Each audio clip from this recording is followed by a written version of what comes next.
My name is Ben Livingston. I'm the first person to ever see a cloud with the intention to cause it to do military damage. I know I can say that, and I did it several times before the next person did it. Tell me what these clouds are we're looking at. Well, these clouds were located up in the southern part of North Vietnam, and we needed to make rain down on the Ho Chi Minh Trail, Highway 1. But there weren't any real clouds around. There were a number, this was the end of the monsoon season, but there were a number of these small clouds that barely reached the freezing level, and by putting a small amount of silver iodide in there, we got them to collect and start to build. And as they built, we just worked on the largest tower in the group until in just a very short time we had the clouds that were... You told me this cloud got 14 inches of well, this cloud, of course, this is all the same cloud. I was cleared top secret, eyes only, I was as high as you could get. I got interested in weather modification when I was a farm boy. I never could understand why the clouds wasn't bigger, had a little more shade, and was chopping that cotton. So I got in the Navy. I managed to get into meteorology school, and I think that's really where I learned the most of my physics. I was assigned to the Typhoon Squadron in Guam, where I served for 3 years as a flight meteorologist and meteorological engineer. From there, I came back to additional school at Texas A&I University down in Kingsville, and from Kingsville, they sent me to the Hurricane Hunter Squadron in Jacksonville, Florida. That squadron, of course, had just become involved in Project Storm Fury. So when I reported to that duty station as a meteorological engineer, I was immediately designated the military member of the Storm Fury Advisory Board. We were doing quite a lot of testing work out over the test range at China Lake, California, where we dropped cloud seeding flares or silver iodide generators into clouds, or just where we wanted to see what the reaction was. And it was there when I learned for sure that you could really change a cloud by the amount of silver iodide you put in it and where you put it. This cloud here, from the time it started raining till it quit, it put out a little over 14 inches of precipitation. What did that do to the North Vietnamese? Well, it just washed all the roads out, and there was a bridge attached to a mountain that bombed and could not get rid of it. This heavy rain washing out down that river took that bridge out. So you guys finally got it done. This was on October 13th. These are cloud seeding dispensing units on the side of C-130s. As you can see, these units held 52. These dispensers held 52 units. And under here on this F4, we had these camouflaged so they looked like they were. Did you fly those? Yes. You piloted the F4? Yeah. So you're a jet pilot too, huh? Yeah, I did these for about 7 years. You fly them all, huh? That's neat. And these were our own airplanes. The airplanes I had in my commercial cloud seeding business. See? I had a Duke, and a turbocharged Duke, of course, and Cessna 310 and a Turbo 210, and we built the flares, just built them into the wings of our airplane so that they caused as little resistance as possible, or drag as possible. And this right here, these are pyrotechnics that we've cut in sections and fused them so that they could burn either singles or a pair, or cut half in two, or cut in 3 pieces, or cut in 5 pieces. So you can see obviously here, although these are dispensed in the vertical, they are essentially a horizontal cloud seeding device. See, that's how we made these clouds, like in Vietnam, work, because we could take a cloud, take a pyrotechnic like this, had a little bitty piece in it and would fly by and just barely touch the cloud with one part. So that kept from blowing the thing apart, blowing the cloud up. But what we would do, and like in Carla or Rita, those kind of clouds, we would maybe use, this is one cloud seeding device here, cut into 5 pieces. But in one like this, you may be flying 350 miles an hour, kicking one out every 200 or 300 meters, and just essentially seed the whole area on the horizontal, and the whole top would blow away. Amazing.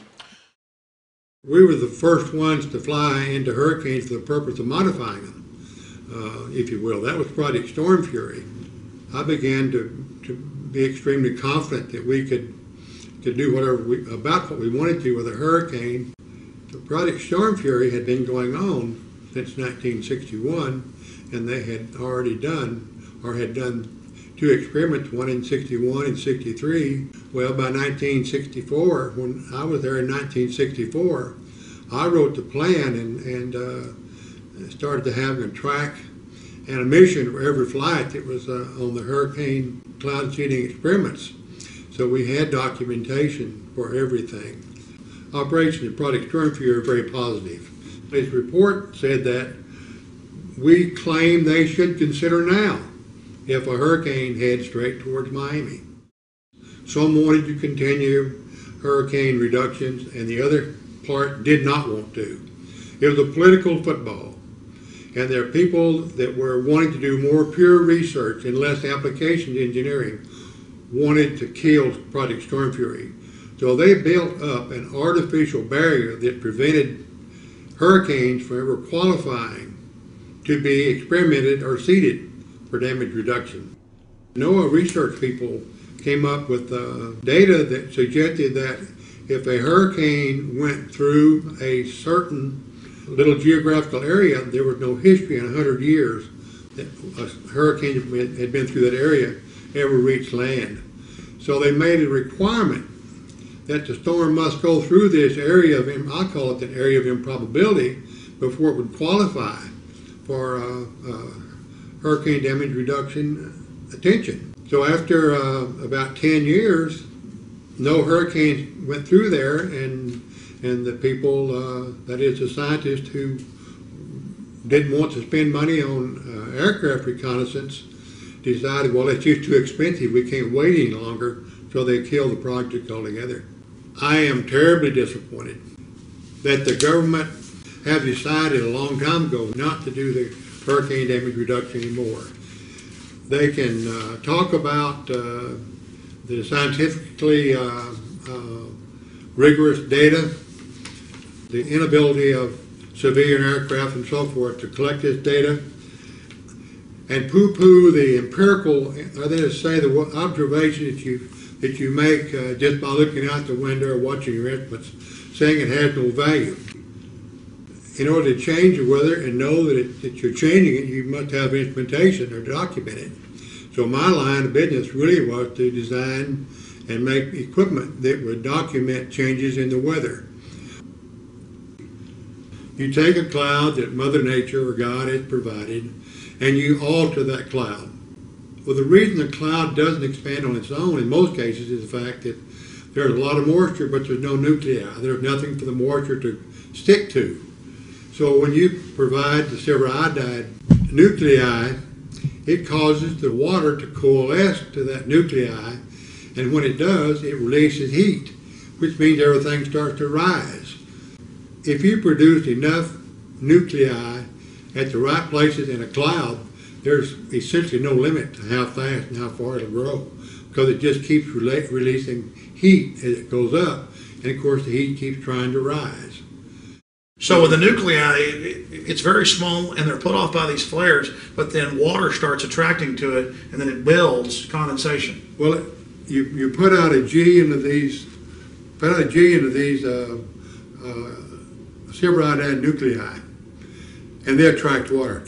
They just sponge it up. Well, when they do, that water condenses and it releases what they call the latent heat of condensation. The heat goes out of it, and the whole thing starts rising. If you're in the business of trying to kill clouds, then of course you go up to the area where there are some vertical shear, the wind blowing some direction or other, and you provide the nuclei at a level above where the raindrops are. They are then so light that the wind vertical shear merely blows the top of the cloud away. Then there's no place for the coalescence or the nucleation to take place. Well, the Joint Chiefs of Staff had been wishing for quite some time, in terms of years, that they had some way of slowing the trucks down in Vietnam. That led me to advise the Joint Chiefs of Staff that we had a potential weapon system, and so I was asked to start to put together a top secret operation to go to Vietnam to see if we couldn't make it rain more over there as a military operation. All the roads over there were dirt roads, and when it rained, it caused them a lot of problems. So that during the monsoon season, there was so much rain and water in the roads that the trucks really couldn't move very freely. Our mission was to make it rain during the dry season. On that particular day, the clouds were very small. There just weren't any real big thunderstorms or anything like that. But I picked a cloud that was sitting out essentially by itself with a number of small clouds. I'm talking about clouds whose tops were somewhere near the freezing level but not high enough to really grow. And I nurtured one of those clouds until it finally got it in well past the freezing level, and then the cloud developed a lot of convective activity and it started sucking clouds into it. Just building up and building up, and I took a series of pictures what I called for 41 minutes. By the end of 41 minutes, we had flown up to over 65,000 feet and we still couldn't reach the top of the cloud. So we knew we had a barn burner there, and by the next morning we had washed out everything in the world and did a lot of damage to people and all that sort of thing, but it was a real success as far as blocking the roads off. With just two of us involved, myself and a civilian, but we conducted that operation with aircraft, military aircraft, mostly from Marine Corps, and then shortly thereafter we started involving the U.S. Air Force. Well, we actually began the 3rd or 4th of September, and by the 13th of October, we had had a couple of storms that had actually washed out bridges, and the results were so successful until I was called down to Saigon to brief the generals, the Air Force generals, and Army generals down there, and they suggested that I need to go make this report to President Johnson back in Washington, D.C. They were excited about it, but they had no authorization, if you will, to use this as a military weapon system. I was there in very top secret classification as a research project. That's why we were able to conduct the mission without the international community, if you will, being apprised of what we were doing and how we were doing it. It was kept top secret for a long time. It was first reported that this was going on in 1972. That's the first time the Congress ever heard about it. So as you can see, it was not something everyone knew about for a long time. It must feel good, though. You're the father or something. You used weather weapons first. Well, it's okay. And for all we know, is that the only time they've been used? Well, that same project went on through 1972 when we got out of Vietnam. But the Air Force was still doing it. But was it only used in Vietnam, never anywhere else? That's the only place ever. We've had no requirement for it anywhere else that I can think of. But it could be used anywhere with Did you ever do any testing in the U.S.? Did I? Oh yeah, a lot. Yeah. You were the head of what base? You were the head of acting commander of what base? I was the acting commanding officer at the Corona Naval Weapons Research Center. And they worked on a lot more there than just weather weapons, didn't they? Yes, they do. But my main contribution at Corona was to write a plan for weather modification control for the whole world at any given time. We could send a number of airplanes with materials and dispensing equipment we had and probably control the weather all the way around the world. Why? Because you said it was on. It's on seven major front lines. Well, there are only from 5 to 7 major troughs around the world at any given time, and they undulate just like ocean waves, move back and forth and back and forth. And at any time, there's a front associated with those where all the thunderstorms are located.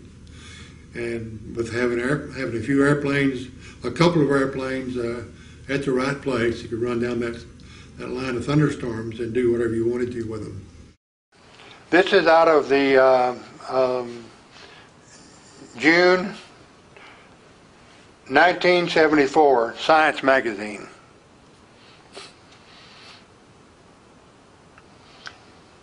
And this article was actually written in it says it's written in 1974. Yeah, it was 1974.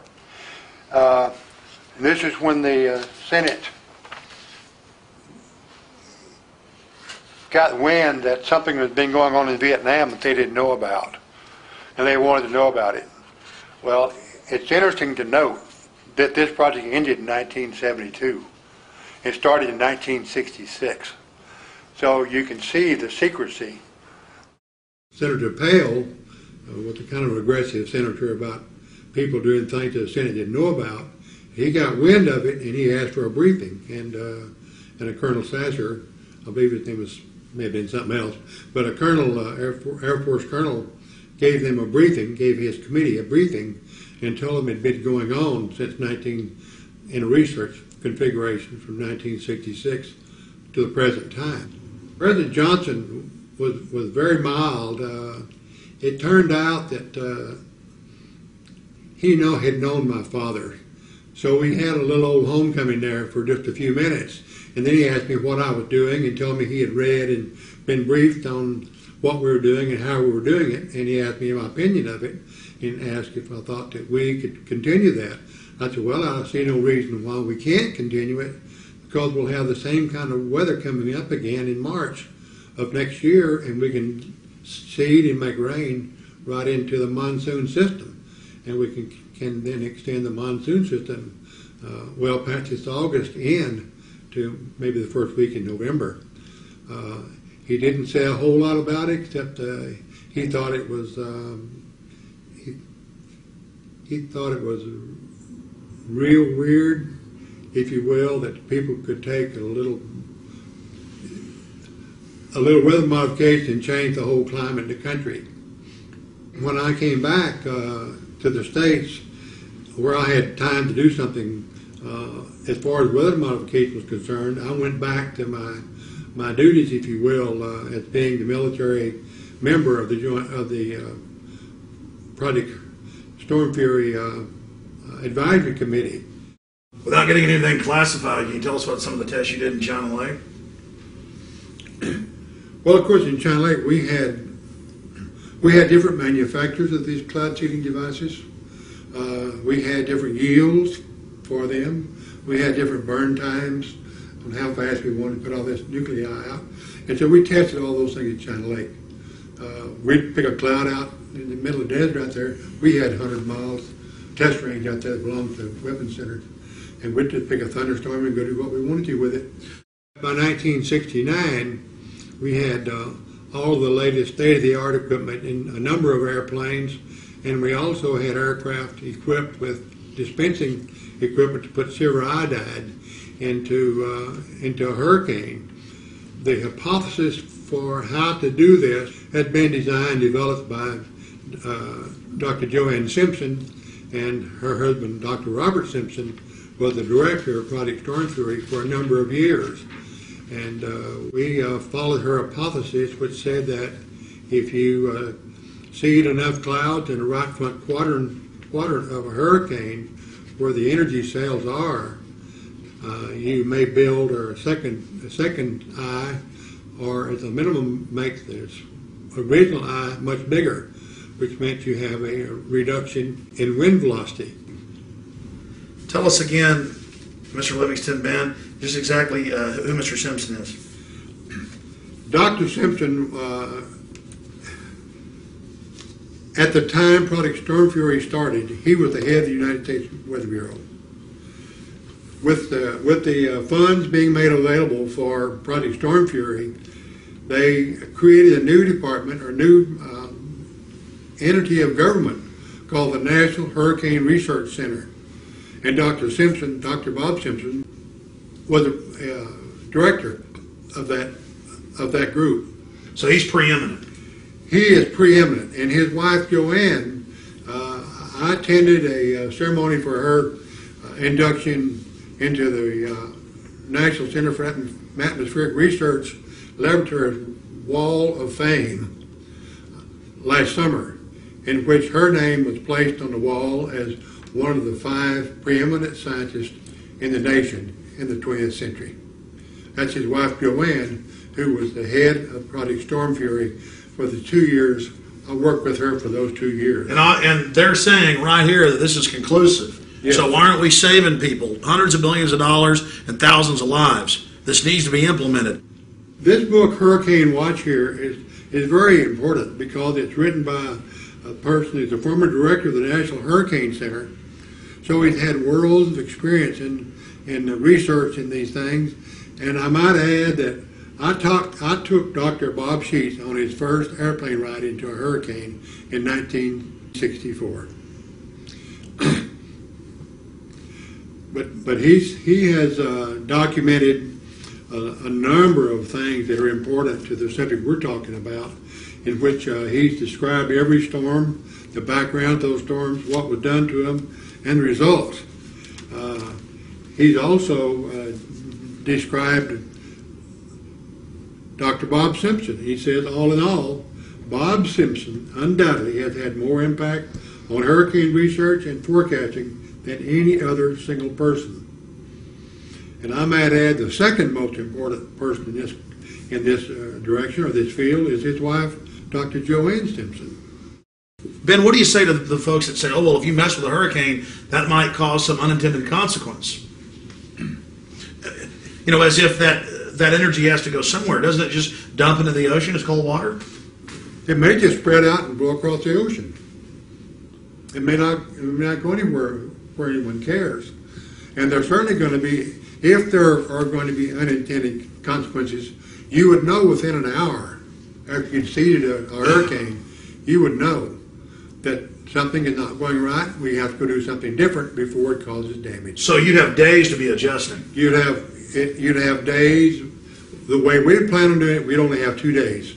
We'd only work on a hurricane. Well, this is a pretty exact science now, from Vietnam to the hurricanes you did earlier. Seems like, I mean, you guys know how to knock them out. Well, for the operation we hoped to get last fall, I wrote a flight plan for every flight. How far they would go, how many partakers they would take, and statistically, how many nuclei they needed to spend. How many tons of nuclei would it have taken? You said 2 airplanes, but how many tons of nuclei would it have taken? How many airplanes to knock out Rita or Katrina? You don't measure these partakers in terms of tons. You measure them in terms of half pounds. So a cloud seeding device with 14 grams of silver iodide mixture in it that produces 10 to the 13 nuclei per gram weighs about 1/3 of a pound. So 400 of those things weighs 120 pounds. The composition of a hurricane may have dozens of energy cells in it, and they're like the pistons in an engine. They just chug, chug, chug. They get stronger and stronger and stronger because they feed off the warm air below them.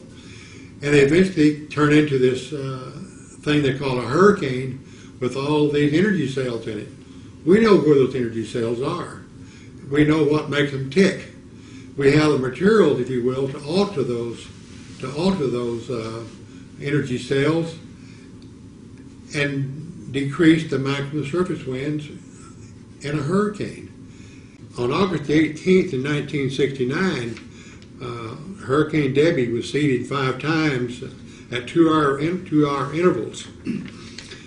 And the maximum wind speeds had decreased from 115 to 80 miles per hour. That's a pretty remarkable reduction of more than 45% in damage reduction potential.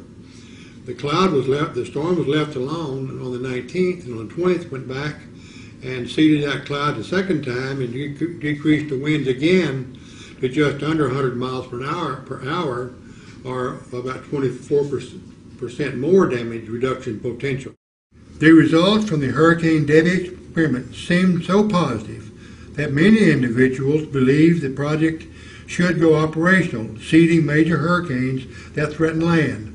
A team of scientists at Stanford Research Institute at Stanford University did a decision analysis on all past seeding events, including the 1961 and 1963 experiments. Dr. James Matheson of that group, reflecting their views, stated, "We claim they should consider seeding now if a big hurricane comes straight from Miami."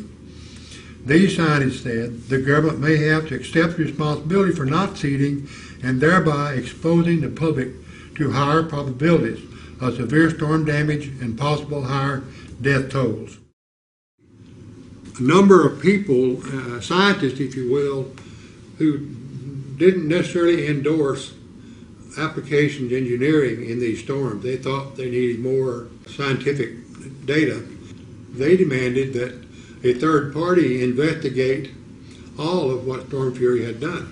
Stanford University was the party or the institution that did this study of the activity Project Storm Fury had done.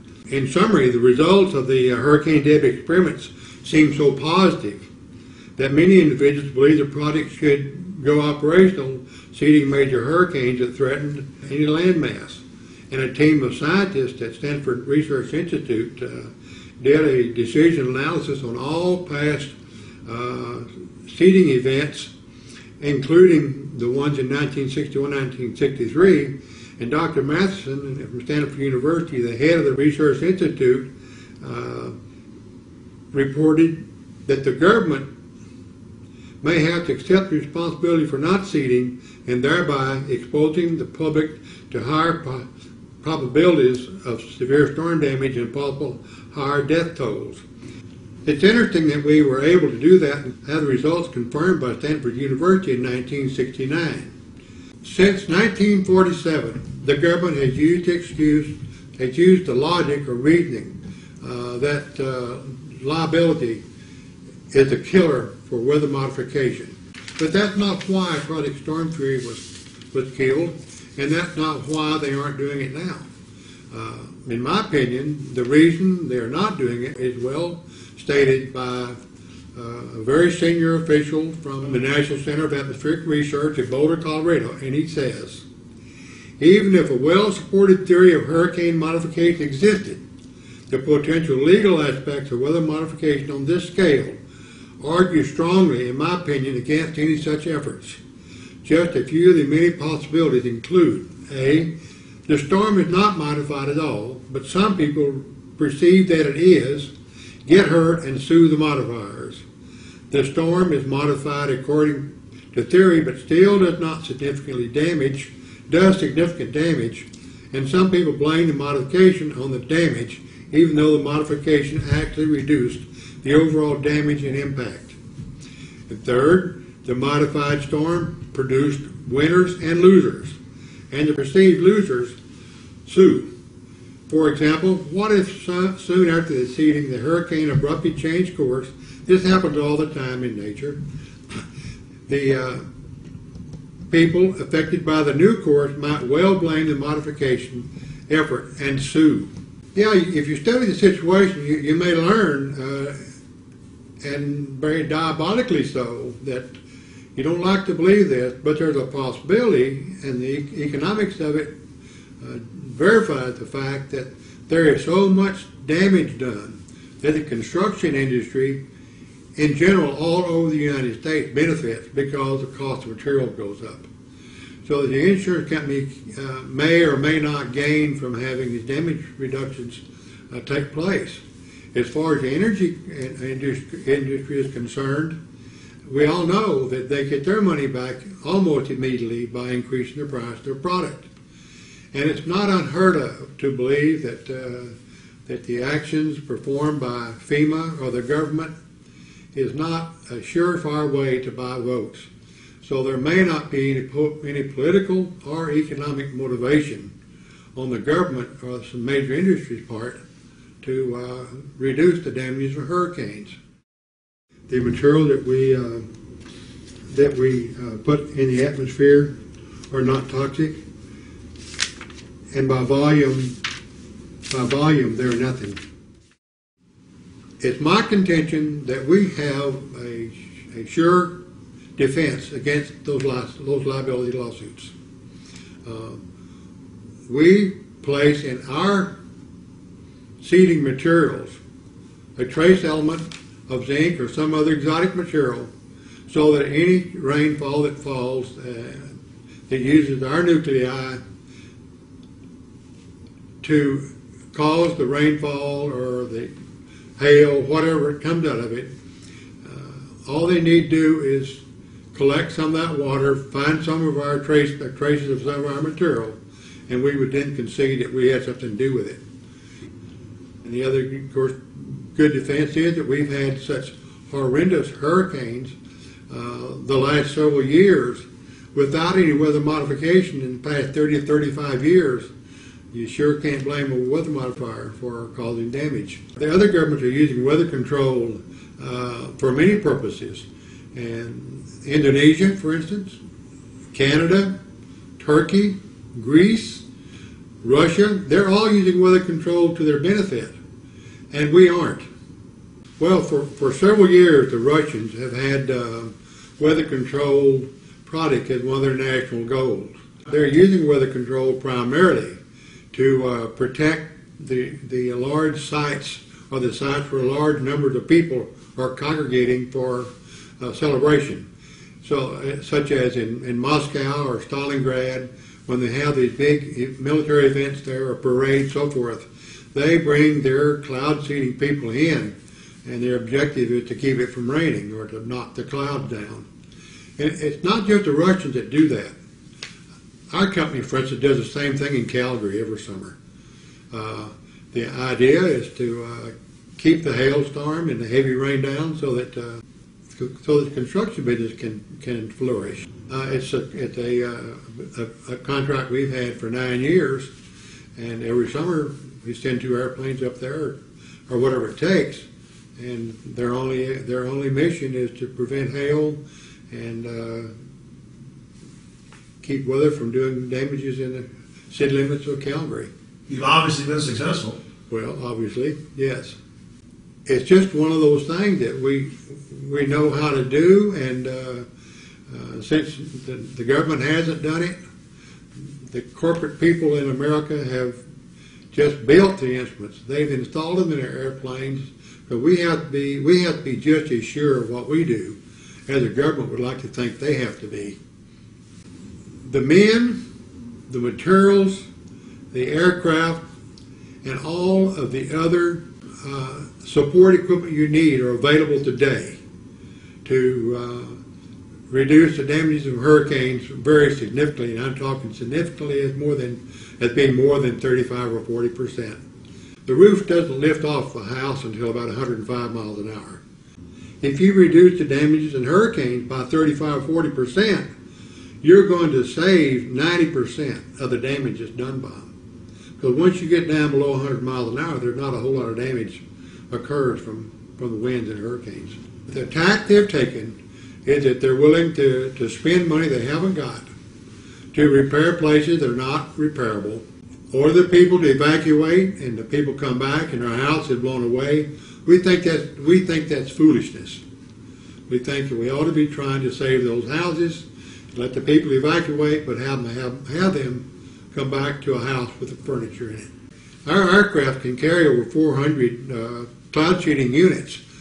Now, those back in Project Storm Fury days could only carry 52.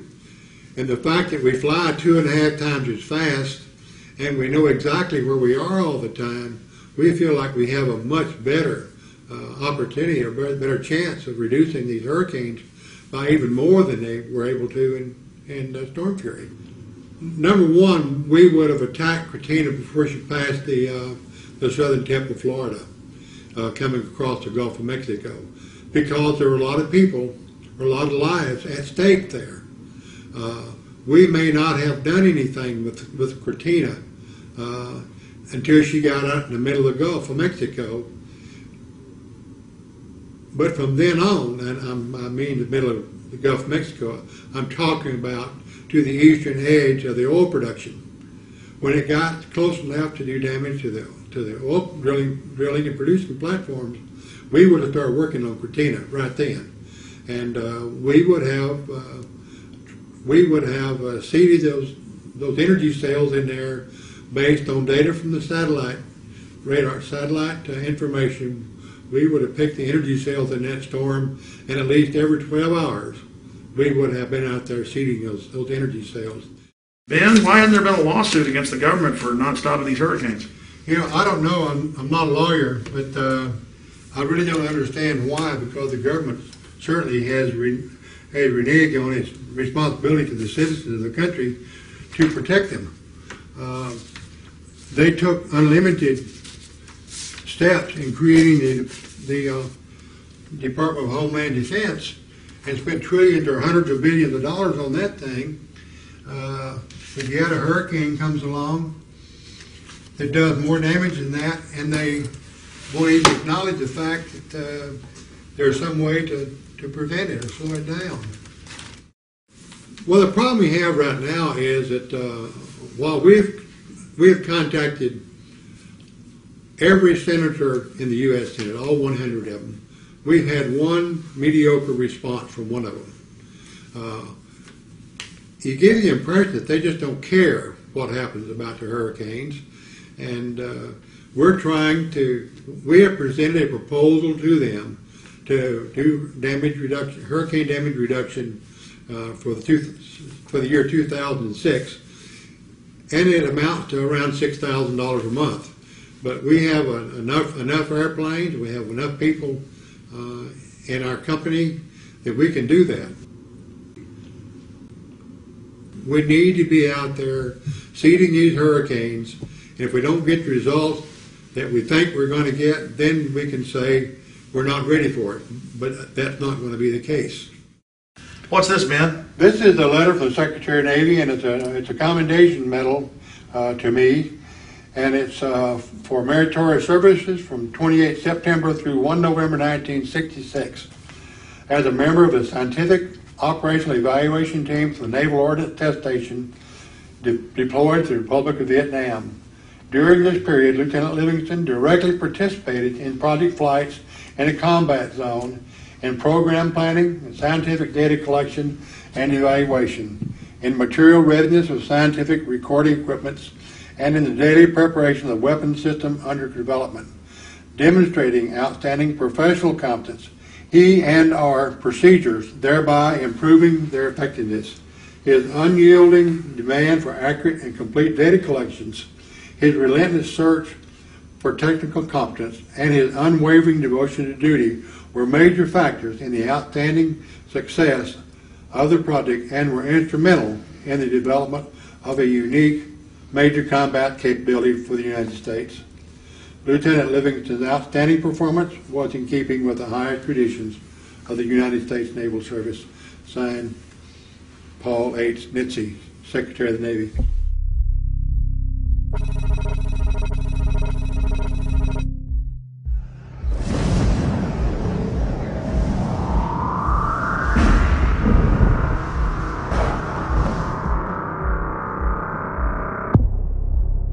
Visit Infowars.com and PrisonPlanet.com. When you're on the site, you can also tune in 24 hours a day to my daily radio broadcast. There's also a free iPhone app to listen to the syndicated radio show when and where you want.